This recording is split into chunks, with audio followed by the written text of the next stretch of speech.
Yes, good morning mga kadakers. Good morning. Bago pong lahat, please subscribe to my YouTube channel, Dr. T3.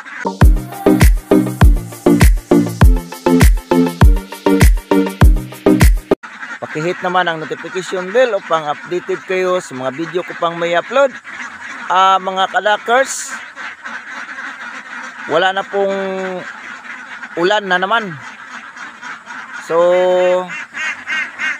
ang ating alagang itik ngayon, patuloy lang natin na pinapagala. So, sa nagtatanong sa akin kung anong klaseng vitamins ang pinapainom natin sa ating mga alagang itik.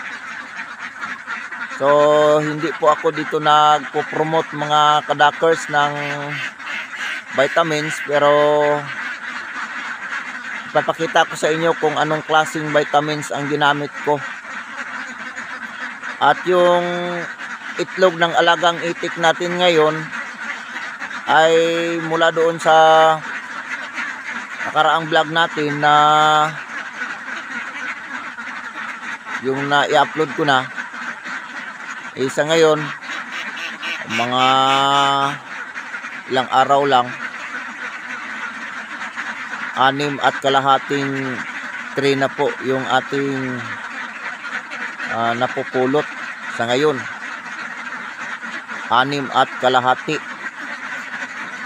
So, ipapakita ko sa inyo mga kadakers kung ano ang aking nilagay na vitamins sa kanila. So, ito po yung, kung inyong makikita, ito po ang ginagamit ko na vitamins pangpatigas sa cell ng itlog, sa kanyang tinatawag na shell at pagana ng pagkain. So, nilalagay natin dito sa 1 galon na tubig. Nilagyan natin ng 3 sachet na egg 1,000. At ito ang ginamit ko na dextrose powder, yung all around na dextrose powder.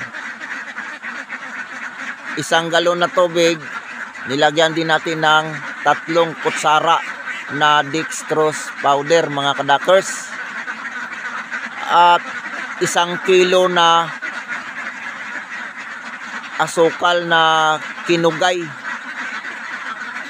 yung tinatawag nilang maskubado. At pagdating sa hapon, pinapakain natin ng kunting feeds yung alagang itik natin kasi walang tubig. Nagala-gala lang dyan sila sa palayan, walang tubig.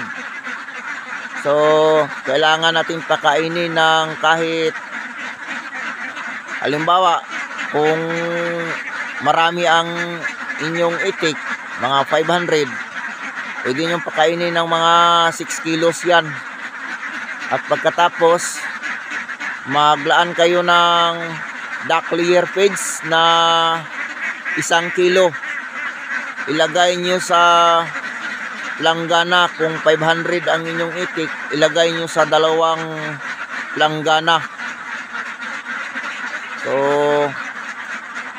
kung 2 planggana ang gagamitin ninyo dyan, pwede maglagay lang kayo ng tag-1 galon na tubig.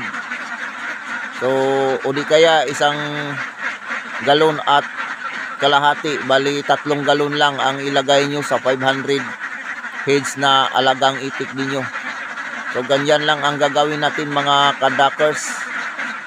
Sa tuwing hapon, ipapainom ninyo yung may dextrose powder, may egg 1,000, tapos yung may asukal.